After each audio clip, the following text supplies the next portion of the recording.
Hello and welcome to You've Seen It Before, TV Reviews and Connections in Mind, and welcome back to another installment in my review and reaction series to each and every episode of Season 3 of the Orville New Horizons. If you've never seen one of my reaction episodes before, this is where I give my brief overview of the latest episode of whatever series I happen to be reviewing at the time, what I thought worked and didn't work, what I liked and disliked, as well as some analysis at certain plot developments and character arcs that may seem familiar to you and where you may have seen them before.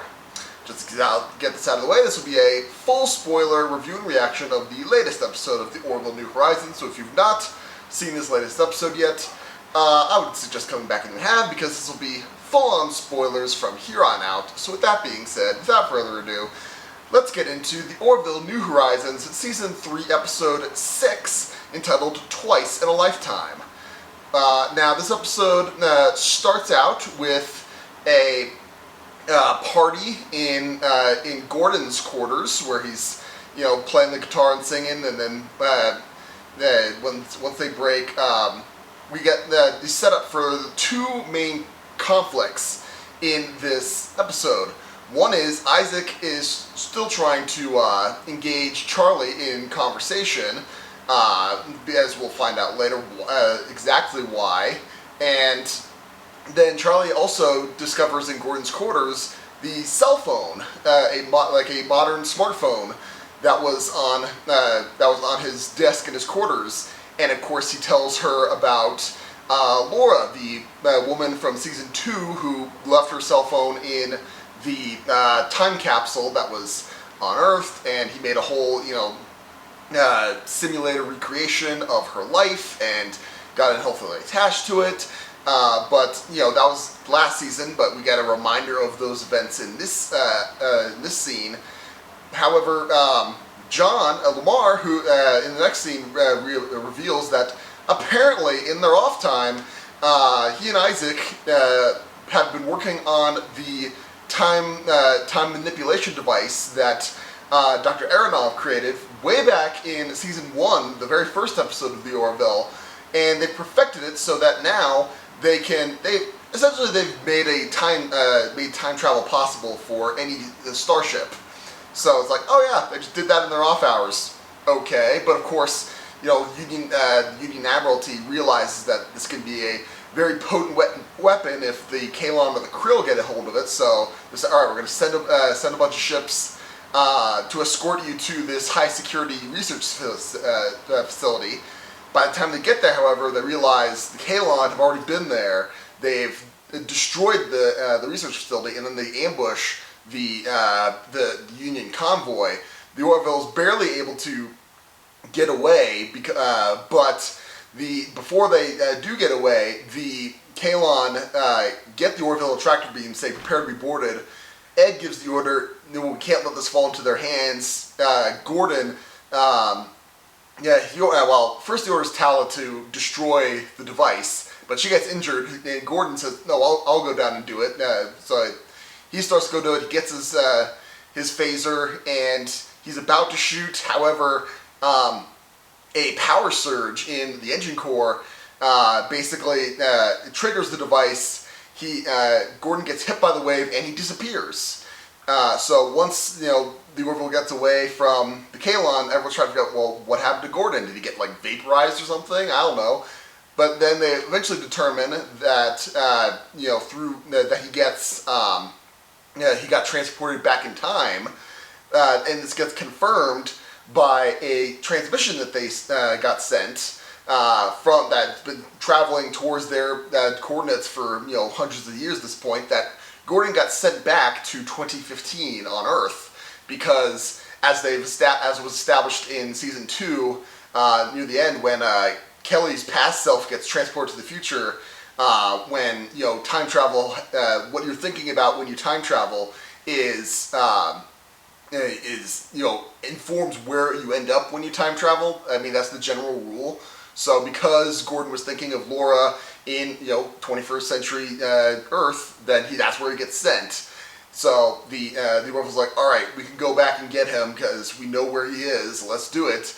However, they realize once they make the attempt that it's taking a lot of power for this thing to work, and their calculations, the power requirements, they fall off just short, and they get to the past. They get back to Earth, okay. However, it is the year is 2025 when they actually manage to make it to Earth. So Gordon has been on 21st century Earth for 10 years now, and on top of it all, the engine has run out of Dysonium, which is called the Orville's equivalent of dilithium power crystals.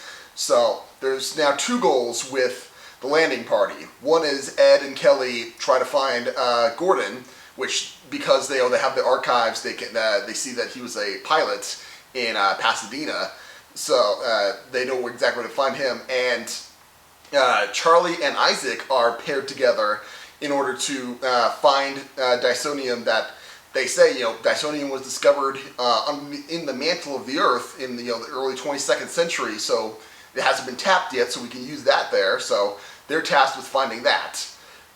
Ed and Kelly find Gordon, okay, and he's like, understandably, it's like, I did not expect to see you again. It's been 10 years. And, it's, they reprimand him. It's like, what were you doing? You were supposed to keep a low profile. You know the regulations. He takes them home, and of course, not only has he settled down into 21st century Earth, but he actually found Laura, the woman from the phone, and married her, and he has, a 8 or 9 year old son, and and Laura's also pregnant with a baby of her own. So he's got a whole family going on there, and understandably, he's like, no, I can't go back. I was laying low in a cabin in the woods for 3 years, and at a certain point, it's like I just kind of broke. I knew that I was never going to get home, so I settled down. And now that I have settled down, you're going to take me back? No, I don't want to do that. So that's Ed and Kelly's, dilemma at this point. Meanwhile, on the other side of the mission, Isaac and Charlie are trying to find this Dysonium. They have a nice little run-in with a biker bar where they manage to get a couple of bikes and so they can traverse more territory because they've located the Dysonium. It happens to be in the basement of a house for sale. And once they get down, they get down to the basement. They had to, to BS a realtor with a story of how they're checking out the house. And now that once they start drilling, they get to the point where it's like, all right, we're drilling. It's getting distracting. Now we have to wait. So Isaac finally has the opportunity to tell Charlie, it's like, you saved my life. I never actually said thank you. And of course, he says thank you. He's like, well, you're not going to say you're welcome. And she's like, no, because because as we've established before, she does not like Isaac because of his role that he played in the Kalan attack on Earth. She lost her friend in the attack, and of course now she reveals that no, she wasn't just my best friend. I loved her, and I never got the chance to tell her before she died, and you robbed that from me. So no, I still don't like you. That's basically what it boils down to. So they get the Dysonium. They're moving on. Back in in Ed and Kelly's dilemma, they're like, all right, what are we gonna do? So Gordon and his family are sitting down watching TV. They hear the doorbell, and they brought down Tala as well to this. And he's basically, no, we're gonna force you to do this. He's like, no, Ed, you can't do this. He holds out his phaser that he still has. Like, no, I'm going to stun you, and then we're going to disappear. And Ed's like, okay, we won't force you to leave. It's like, but now that we fixed the engines, we're going to actually go all the way back to 2015 and take you back there. And so it's like, but if they do that, then he will never meet Laura. His kids will never existed at that point. So that's kind of the worst, the lesser of two evils, or depending on how you look at that. On their time, they were trying to preserve the timeline at the cost of his family. So that whole dilemma's going down. They managed to get back in time to do that. They fetch Gordon and they get back to the future.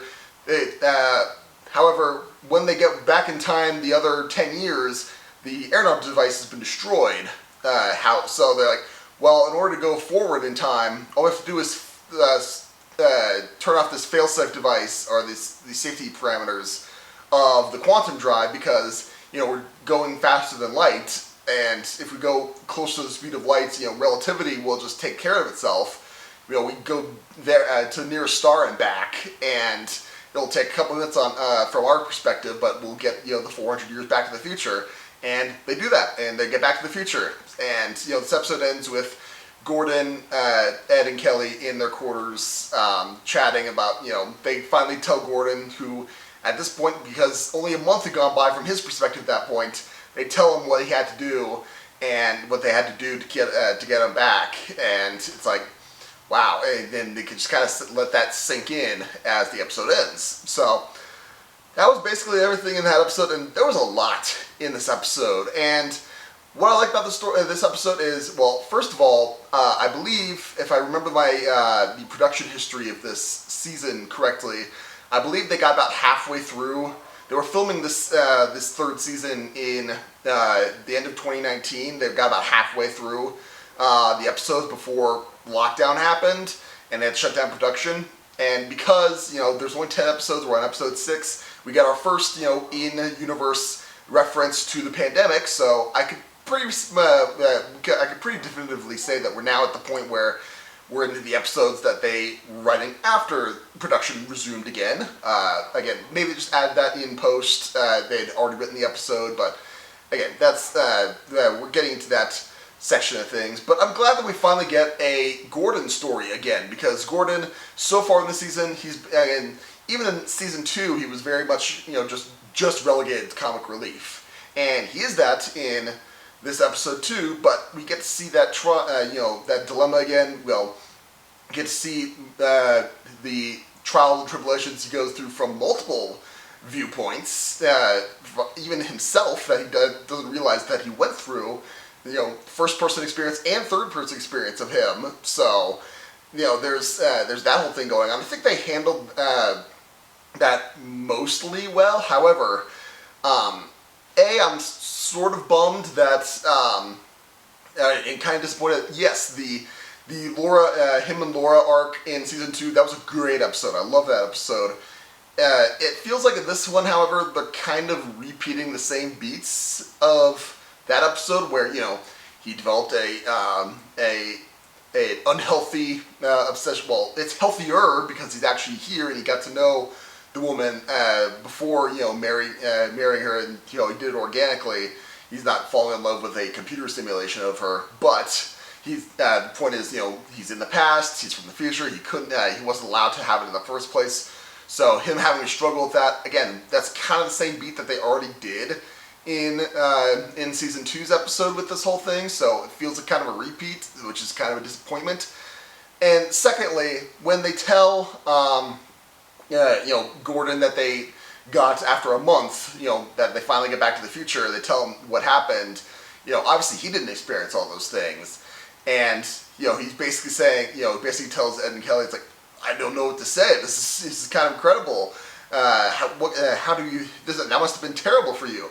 One, they kind of wrap it up where it's like that Ed and Kelly was like, yeah, that was hard, and that was probably one of the hardest things that ever happened. And yes, he obviously broke regulations and did a terrible thing by our standards, but he was tested in a way that none of us ever have. And then Gordon goes like, Ed, you did your duty, and you did all right. And it feels like he got over that revelation way too easily. Laura also, after Gordon, is forced to reveal the truth to her, she's also like, okay, I realize that somehow. She pulls like a Leia in Return of the Jedi, where it's like, somehow I always knew. It's like, did you though? So again, that seems like a bit of a convenience where it's like, okay, you're way too okay with a lot of this going on. And also, there's one scene where John is, on the Orville making repairs to the ship, and Tala visits him in engineering, and he's like, oh man, I pulled a muscle in the back, and I was about to go to the sick bay, but I haven't had the time. She's like, she's giving a little back massage. Like, okay, cool. And it's like, yeah, they have a moment, and then they start making. It's like, wait, what? What? I'm like, did I miss a scene here? How did that happen? I was fully expecting that, that was just something in John's mind where it's like he fantasized about it. It was like a brief moment. It's like, no, I'm good. And then they just part ways and do their business. But then it's like, okay, I was not expecting that to happen, and it's never mentioned again in the episode. So I guess if it's not mentioned again in future episodes, it'll be like, what exactly was the point of that scene? So, but otherwise, those are my main complaints in this. I will say the humor, again, after the last week's episode, it's a much needed relief to have a funnier episode in this, where the comedic relief actually works organically in the story and is actually really funny. Like having Isaac try to make a arm wrestling contest in a biker bar. Charlie tells him, be convincing and make this work, because he obviously, would be really suspicious because he has a holographic skin on that makes him look like the human actor without all the costume. But obviously, if he just went boom and done, everyone would be really suspicious. So they actually sold that really well. It's like, oh wow, he actually sold that. He actually made it look like he had a come from behind thing that actually worked. And then my favorite joke in the whole episode is when Ed and Kelly and Gordon and Laura are having lunch, and she tells like, oh, so you're from Boston, in the Boston area, and you must be Red Sox. You must be Sox fans, and not Red Sox fans. You should say Sox fans. Which Ed and Kelly, assuming they don't know, they clearly don't know who the Red Sox are in the context, so they think they're actually literally talking about socks and the footwear, and they're like, yeah, it's cold up there, and we love them. So it's like, and so that worked out super well. I thought that was my favorite joke in the whole episode. So, but yeah, I think overall the episode worked. Like as far as a time travel story in a sci-fi series that go back to contemporary-ish times. This one episode, in my opinion, worked way better than pretty much all of Star Trek Picard season 2 there. So I'll be rewatching this episode way more than I'll ever rewatch Picard season 2. I'll tell you that. But really, there are a couple things. Like I said, the things with Gordon being not okay with this. But there's also one scene in particular, and again, time travel in movies and TV is always kind of weird, and it doesn't always make sense, especially if you think about it too hard. But they go way out of their way, especially in the beginning when they first introduce the device. When Gordon's, okay, send my. Why didn't you? They demonstrate the device by sending Gordon's egg salad sandwich 10 seconds into the future. And he's like, why you have to send it back? You would have had 2 sandwiches. And Isaac very clearly says, like, because then you would have branched off and made another universe. You would create a time paradox that way. It's like, but then they go almost immediately once they create the situation, they go out of the way to explain, well, really everything's in flux until we change things. It's like, again, they're kind of talking about 2 different aspects of time travel, but it almost seems like they're directly contradicting each other in that same episode. So again, the time travel mechanics, a little sketchy in my opinion. But like I said, overall, very fun episode in my opinion.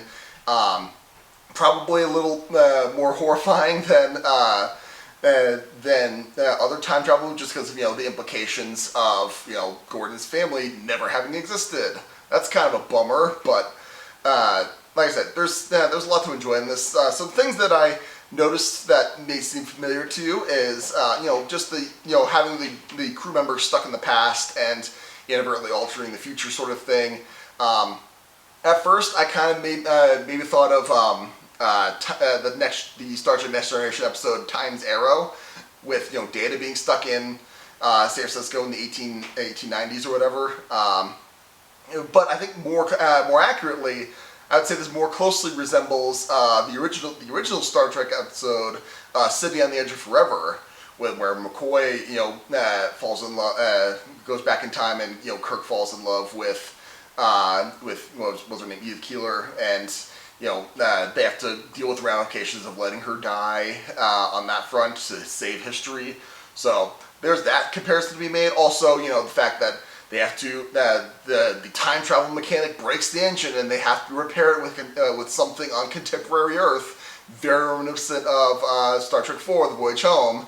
Yeah, when they have to find a way to rejuvenate the dilithium crystals. So again, another decent homage there. And finally, dealing with the timeline with trying to go back. You have an older version of your character, and then you go back further into that person who had already been set back in time to find them. That means the other version, the older version of them, didn't exist. Maybe think of an episode of Star Trek Deep Space Nine. I believe it's called Time's Orphan, when Molly gets sent back in time, and she grew up in the wilds, and she had to relearn to be a human. But then they send her back, but they actually get baby Molly back again. So the feral Molly never existed. So there's that comparison to be made as well. But yeah, those are my main points comparison in this episode. But what did you think of this latest episode of the Orville New Horizons? Did you like it? Did you not like it? What about my analysis? Do you agree, disagree? Did I miss anything? Let me know in the comments down below. Thank you so much for watching. I appreciate whatever audience I can get. Be sure to look for my next movie review, which will be for Thor: Love and Thunder, which, as I'm recording this, I will be seeing it in a couple hours here. So look for that review very soon. And also look for my next TV review, which will be for Star Trek Strange New Worlds, which all 10 episodes of that first season are now available on Paramount+, so be sure to look for that review coming up. And if you've liked this video or any other video on my channel, please give me a like, share, and especially subscribe. I'd very much appreciate it. Again, thank you so much for watching. Just remember, there is nothing new under the sun, and yes, you have seen it before.